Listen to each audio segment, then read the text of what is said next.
Donderdagmiddag werd door staatssecretaris Greper, wethouder Wim de Schrijver en biblionu-bestuurder Fons Teggink de nieuwe bibliotheek officieel geopend. En daarmee start een nieuw hoofdstuk aan het Gouden Leeuwpad. 2 nieuwe hoofdstukken denk ik, want we hebben een stukje het Venray Centrum versterkt. Want we moesten kijken hoe mooi het hier geworden is. Dit was een donker paadje en we hebben gewoon een nieuw mooi plein in Venray, wat een uithangbord is voor het centrum. En we hebben een nieuwe bibliotheek. Vergeleken met het oude pand waar we in zaten is dit denk ik nou totaal tegengestelde. Ja, en ook een kwestie van de lange adem. Ja, het heeft wel lang geduurd. Het was 8 jaar geleden is Albert Heijn hier weggegaan. En toen waren er al ambities om het centrum compact, compleet en comfortabel te maken. Hebben een subsidie binnen kunnen halen bij de provincie. Maar voordat zo'n pand dan uiteindelijk gerealiseerd is met een nieuwe bibliotheek erin, dan zijn er veel hobbels te nemen. Maar het gaat uiteindelijk om het resultaat en daar staan we nu. Je goed. Je voelt je lekker. In Venray sta je er wel. Je bent de rots in de branding. Je zit gewoon goed in je vel, want je voelt je goed. Je voelt je lekker. En dan zit je hier met het hele stel. Bij de opening van een nieuwe bibliotheek te Venray. Nou, je komt er wel.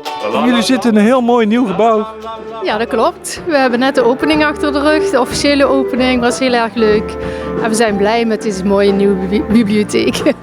Ja, want jullie hebben ook in de oude gewerkt en een wereld van verschil. Ja, dat is echt een hele wereld van verschil. Die oude bibliotheek die was echt wel aan vervanging toe. En ja, wat wil je nog? Dit is gewoon prachtig. Alles is nieuw. Dus ja, het is eigenlijk een beetje te mooi om waar te zijn. Het is nu niet meer alleen boeken, want er staat van alles te gebeuren.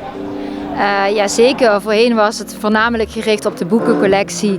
En nu willen wij vooral alle mensen naar de bibliotheek halen. En er staat maar één ding centraal, is leren. Leren van elkaar, leren uit boeken, leren bij cursussen, bijeenkomsten, lezingen, noem het maar op. Ja, een hele mooie kinderafdeling, jeugdafdeling. Ja, daar begint het, hè. Je kunt niet vroeg genoeg beginnen. We hebben ons boekstartproject bij het voorlezen aan baby's wordt gepromoot. En heel veel contacten met scholen. En ja, de boeken is gewoon een rijkdom voor kinderen. Dus dat is wel de basis van waaruit we verder werken.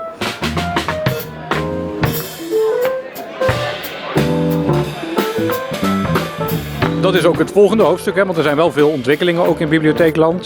De Rijksoverheid zijn ook bezig met nieuwe regelgeving. Die gaan we waarschijnlijk volgend jaar horen. Dat duurt ook wat langer door de wisseling van de wacht bij het kabinet. Daar gaan wij onze bibliotheekvisie samen met biblionu weer op aanpassen.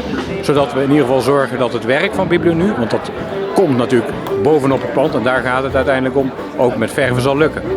Ja, en er is nog iets geopend. Ja, mooi hè.